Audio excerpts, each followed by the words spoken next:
বলা না বলার জগতে আপনাকে স্বাগত জানাই। ছোট গল্প ঝড়ের রাতে, রচনা বিভূতিভূষণ বন্দ্যোপাধ্যায়, পাঠ সৌরভ হাওলাদার। যাচ্ছিলাম রাজস্থান বই আনতে ভূপেন্দ্রের বাড়ি। পড়ি নিচের ক্লাসে, বয়স 12 বছর। বই পড়ার বড্ড ঝোঁক। পাড়াগাঁ জায়গা, বই তেমন মেলে না। আমাদের ক্লাসের একটা ছেলে, নাম তার ভূপেন্দ্রনাথ চক্রবর্তী, বাড়ি নদীর ওপারে সুখপুকুর ঘাটবাওড়। একদিন বললে তার বাড়ি 2-3খানা বই আছে। নাম কি ভেবে বললে একখানার নাম রাজস্থান। মোটা বই না সরু? মোটা, খুব মোটা। আর যাবি কোথায়? রাজস্থান বইয়ের নাম আমার শোনা আছে। বই দিবি তো? হ্যাঁ দেবে, যদি তোর বাড়ি যাই আমি। কিন্তু তাহলে সেদিন বাড়ি ফিরব কি করে? কেন, সেদিন আমাদের বাড়িতে থাকবে। এই শর্তে রাজি হয়ে বই আনতে যাচ্ছি ভূপেন্দ্রের বাড়ি। নদীর ওপারে আমাদের স্কুল থেকে 5 মাইল পথ। সময়টা বোধহয় পুজোর পর। দিন ছোট, নদী পার হতে না হতে বেলা গেল। সঙ্গে সঙ্গে নামল বৃষ্টি। মেঘ অনেকক্ষণ থেকে জমেছিল আকাশে। দৌড়ে গিয়ে একটা আম গাছের তলায় দাঁড়ালাম। ছাতি আনিনি সঙ্গে। এটা বর্ষাকাল নয়। ওবেলা চমৎকার রোদ ছিল। সন্ধ্যার সময় বৃষ্টি নামবার কোনো সম্ভাবনা দেখা যায়নি। আমতলায় খানিকক্ষণ দাঁড়িয়ে বুঝলাম আম গাছের শাখাপত্র বৃষ্টির জল থেকে বাঁচাতে পারবে না। বাড়িঘর আছে কি না দেখবার আগ্রহে এদিক ওদিক চেয়ে দেখি কিছু দূরে আমবাগানের ফাঁকে একটা পুরনো কোঠা বাড়ি যেন বৃষ্টির মধ্যে আবছায়া দেখা যাচ্ছে। এক দৌড় দিলাম বাড়িটা লক্ষ্য করে, এবং সর্বাঙ্গ ভিজে জুবড়ি হয়ে হুড়মুড় করে বারান্দার দৌড় ঠেলে বাড়ির মধ্যে ঢুকে পড়লুম। বাড়ি কাদের, কে আছে না আছে সেখানে, এদিকে আমার কোনো লক্ষ্যই নেই। কে যেন একজন বারান্দার ওকোণ থেকে রুক্ষস্বরে বলে উঠল, কে হে? চমকে চেয়ে দেখি একজন বুড়ো মানুষ একটা মাদুরের উপর ঝুঁকে বসে কি করছিল। মুখ ঈষৎ তুলে আমার দিকে চেয়ে প্রশ্নটা করছে। অপ্রতিভর সুরে বললাম, আমি একজন স্কুলের ছেলে, সুখপুকুর যাব। সুখপুকুর যাবে তো এখানে কি? আগে বৃষ্টিটা এলো কি না, ওই আমতলায় দাঁড়িয়ে ভিজছিলাম। কোন আমতলায়? ওই রাস্তার ধারে। ভালো আম, বড্ড ভালো আম ওর। এই কথাটা যেন আমি ছেলে মানুষ হলেও কানে কেমন একটু অসংলগ্ন ঠেকল। তবুও প্রবীণ ব্যক্তির কথার প্রতি শ্রদ্ধা ও সম্মান দেখানোর জন্যে বললাম, ও। বৃদ্ধ রাগতভাবে বলে উঠলেন, ও কি? ও মানে কি ও? আমি অবাক, চুপ করে রইলাম। অন্যায় কথা বলে ফেলেছি নাকি? ও বলা উচিত হয়নি। তোমার নাম কি? আগে দুলাল চন্দ্র বন্দ্যোপাধ্যায়। দুলাল, আদরের দুলাল। কোন ক্লাসে পড়ো? 6 ক্লাসে। 6 ক্লাস? আগে হ্যাঁ, 6 ক্লাসে। কি আশ্চর্য কাণ্ড! এই কথার পর বৃদ্ধের রাগী মেজাজ হঠাৎ শান্ত হয়ে গেল।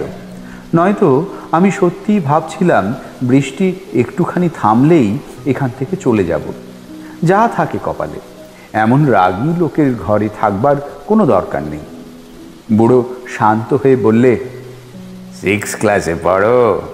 আচ্ছা, এসে বসো এখানে। 6 ক্লাসে অধ্যয়নের অধিকার গর্বে আমি গিয়ে মাদুরটার এক পাশে বসলাম। নাম কি? আবার বিনীতভাবে নামটি বলি। কিছুক্ষণ সব চুপচাপ। বাইরে বেশ অন্ধকার হয়ে উঠেছে। বৃদ্ধ বললেন, খাবে কিছু? আঙ্কেল না। না কেন? খাও না। ওই কোণে উঠে গিয়ে দেখো, শুকনো নারকেল আছে, নিয়ে এসো, দা দিচ্ছি, কেটে খাও। আমি ঝুনো নারকেল কুড়োতে জানি না। জানো না? গেরস্থ ঘরের ছেলের সব জানা দরকার। তবে খাবে কি? আর তো কিছু নেই। থাকবে, খাবো না কিছু। না না, তা কি হয়? ছেলে মানুষ, খিদে পেয়েছে বই কি। ওবেলা তো কখন খেয়ে বেরিয়েছ? সুখপুকুরে যাচ্ছিলে। আজ্ঞে হ্যাঁ। কেন? একখানা বই আনতে। কি বই? রাজস্থান বলে একটা বই। বৃদ্ধ রাগের সুরে বললেন, হ্যাঁ হ্যাঁ, রাজস্থান জানি, পড়েছি। অমন করে বলে নাকি একটা বই? ও কীরকম কথা? রাজস্থানের নাম কে না জানে? তুমি বুঝি 6 ক্লাসে পড়ো আর কেউ কিছু জানে না? এবার আমার রাগ হলো, ভয়ও হলো। না, এখানে আর থাকা নয়। এরকম বদমেজাজি বুড়োর কাছে কেউ থাকে? বুড়ো আবার তখনই সুর নরম করে বললে, যাকগে, ছেলে মানুষের সঙ্গে আর কি হবে বকে। এখন খাবে কি তাই বলো? আপনি যা বলেন। তাই তো, কিছুই নেই ঘরে। আপনি কি খাবেন? আমি ও বেলার পান্তা ভাত আছে নেবু দিয়ে, তাই খাবো। এসো ভাগ করে দুজনে খাই। সত্যি আমার বড় খিদে পেয়েছিল। কোন সকালে খেয়ে বেরিয়েছিলুম বাড়ি থেকে। পান্তা ভাতই সই। বুড়ো আমাকে বড় খাটালে। হাঁড়ি পেরে আনলাম ওর কথায়, কলার পাতা কেটে আনালে, ভাত বাড়িয়ে নিলে। কিছু তরকারি নেই, শুধু নুন আর ভাত। গপ গপ করে বুড়ো গিলতে লাগলো সেই ভাত। নেবু দিয়ে খাবে বলেছিল, তাই বা কই, তাহলেও তো হতো। কোনো রকমে খাওয়া শেষ হলো। আমার তখন ভয় হয়েছে বৃদ্ধ নিদ্রাতিতা অবস্থায় আমার গলা টিপে না মারে। সুতরাং যখন বুড়ো বলল ঘুমোতে, তখন আমার মনে ভয় ও অস্বস্তি দুই এসে জুটল। বললাম, শোবো কোন ঘরে? ঘর ঘর তো মোটে এই একটা। এটা তো দালান। দালানো যা, ঘরও তাই। এখানে মাদুর পেতে নাও, ওই দেওয়ালের কোণে মাদুর আছে। আপনি শোবেন না? না, আমি কাজ করছি, দেখছো না? এতক্ষণ কিছুই দেখিনি লক্ষ্য করে। এইবার একটু কৌতূহলের সঙ্গে চাইতেই তিনি বললেন, যাও শুয়ে পড়ো, এদিকে তাকাতে হবে না। আমি ভয়ে ভয়ে শুয়ে পড়লাম বটে, কিন্তু আমার চোখ কান রইল বুড়োর দিকে। আমি ঘুমোলুম না, ঘুম আমার হলোও না। শুয়ে আর চোখে বুড়োর দিকে চেয়ে রইলাম। বুড়ো কি যে করছে অনেকক্ষণ অবধি আমি ঠাউর করতেই পারলাম না। অবশেষে মনে হলো বুড়ো ছবি আঁকছে। খুব মন দিয়ে ঝুঁকে পড়ে ছবি আঁকছে। ভালো করে দেখবার সাহস আমার হয়নি। ছবি আঁকছে নিশ্চয়ই। আমারও ঘুম হলো না। বুড়ো প্রায় রাত 3টে পর্যন্ত ছবি আঁকলে। ভোরের কিছু আগে ঘুমিয়ে পড়ল। আমিও ঘুমিয়ে পড়লাম। জেগে উঠে দেখি রোদ উঠেছে। বুড়ো তখনও ওঠেনি। আস্তে আস্তে উঠে বুড়োর মাদুরের কাছে এসে দেখি মাদুরের ওপর মাটির খুঁড়ি অনেকগুলো সারি সারি সাজানো, তাতে নানা রং। সরু মোটা কতগুলো তুলি একটা পিঁড়িতে কাতভাবে সাজানো।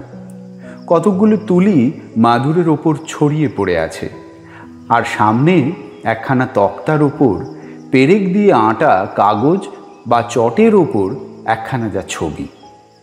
ছবিখানা কোনো একটি মেয়ে ছেলের। কার এমন সুন্দর মুখ, এমন বড় বড় টানা চোখ, কি জানি। আধখানা মাত্র আঁকা হয়েছে, তাও সব যেন হয়নি, কিছু কিছু বাকি আছে। কিন্তু এমন সুন্দর ছবি আঁকতে পারে এ বুড়ো।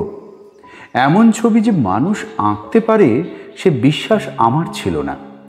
ক্লাসে ইন্দু মাস্টারের দেওয়া আতা পাখি চেয়ারের ড্রয়িং আঁকি, তাও মনের মতো হয় না আমার নিজেরই।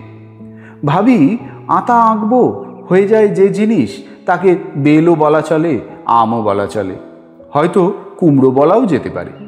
সুতরাং তলায় আতা বলে লিখে দিতে হয়। কিন্তু এই খিটখিটে মেজাজের বুড়ো এ এমন ছবি আঁকতে পারে? অবাক হয়ে গেলাম। বুড়োকে ডেকে বলবো সে কথা? দরকার নেই, ঘুমোচ্ছে ঘুমোক। আমার বিদায় নেবার সময় হয়েছে। কিন্তু ঘুমন্ত বুড়োকে জাগাতেও সাহস হলো না। না জানিয়েই বা যাই কি করে। আবার ভয় হলো বুড়োর ছবি দেখে ফেলেছি এ কথা ও না জানে। যে বদরাগী আর খিটখিটে, কি জানি হয়তো মেরেই বসবে। বাইরে আম গাছটার তলায় গিয়ে বসলুম। আধ ঘন্টা পরে ঘরের মধ্যে শব্দ পেয়ে বুঝলাম বুড়ো উঠেছে। তখনই আমি আস্তে আস্তে পা টিপে ঘরের মধ্যে ঢুকলাম। বুড়ো মাদুরের উপর বসে ছবিখানা দেখছিল। চমকে উঠে পিছনে চেয়ে বলল, কে? আগে আমি। ও, তুমি এখনো যাওনি? আপনি ঘুমোচ্ছিলেন, না দেখা করে। ঠিক ঠিক, তুমি বেশ ছেলে, ভালো ছেলে। তাহলে আমি যাই এখন? আচ্ছা এসো, আমার ছবি দেখেছো? আগে আগে দেখবে? আমি দেখলুম অনেকক্ষণ ঘরে। বুড়ো বললে, এরকম হয়েছে? খুব ভালো। ভালো লেগেছে? আগে তার বলতে কখনো এমন দেখিনি। আচ্ছা, তুমি এখন যেতে পারো। দাঁড়াও, কি খাবে সকালবেলা? আগে কিছু না, আমি যাদের বাড়ি যাচ্ছি সেখানে যাব। না না, তা হয় না। পান্তা ভাত হাঁড়িতে ছিল? আগে না, সব খেয়েছি কাল দুজনে। নারকোল একটা নিয়ে এসো, কেটে দিই। আগে আপনাকে কষ্ট দেব না, আমি খাবো না কিছু বলেই হন হন করে বেরিয়ে পড়লুম বাড়ি থেকে। বুড়ো দেখি পিছনে ডাকছে, ও খোকা, খোকা শোনো, ও খোকা, যেও না। আমি পিছনে ফিরে চেঁচিয়ে বলি, আগে আমি নারকোল খাবো না। সেই দিনই বিকালে বই নিয়ে আসবার পথে বুড়োর ওখানে যেতে বড় ইচ্ছে হলো। বুড়োকে দেখবার জন্যই ঘরের জানালায় উঁকি ঝুঁকি মারি। বুড়োকে কিন্তু দেখতে পেলাম না, ঘুমোচ্ছে নাকি। ফিরে আসছি এমন সময় কে ডাকলো। কে? আমি বললাম, আমি। শোনো খোকা, শোনো। গেলাম। বুড়ো বালিশ ঠেস দিয়ে চোখ বুজে বসেছিল। আমাকে বললে, আজ রাত্রে এখানে থাকো। থাকবো না। কেন? থাকো, আজ তোমাকে নারকেল খাওয়াবো, চিঁড়ে খাওয়াবো। কি স্নেহের সুর ওর কথার মধ্যে।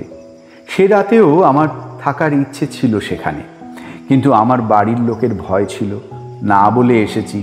আমি বললাম, মা বকবে। বুড়ো আমার মুখের দিকে চেয়ে বলল, ঠিক ঠিক, মা রয়েছেন, তাহলে যাও। নারকেল খেয়ে যাবে না? আমি নারকেল কাটতে জানি নে। আমার হাতে ব্যথা, নইলে আমি তোমাকে নিজেই নারকেল কেটে দিতাম। আমি চলে এলাম বটে, কিন্তু বুড়োর কথা ভুলতে পারলাম না কতদিন। অনেক দিন কেটে গেল। বালক থেকে আমি হয়ে উঠেছি যুবক। পাথুরে ঘাটার এক বড়লোকের বাড়ি যাতায়াত করি। সেখানে মস্ত একখানা অয়েল পেন্টিং ছবি দেখে হঠাৎ চমকে উঠলাম। এই ছবি যার, তাকে আমি কোথায় দেখেছি? বাড়ির লোককে বললাম, ইনি কে? তারা বললে, একে চেনেন নাকি? ইনি বিখ্যাত চিত্রকর দুর্গাচরণ সান্যাল। একে নিয়ে খবরের কাগজে হইচই হয় খুব।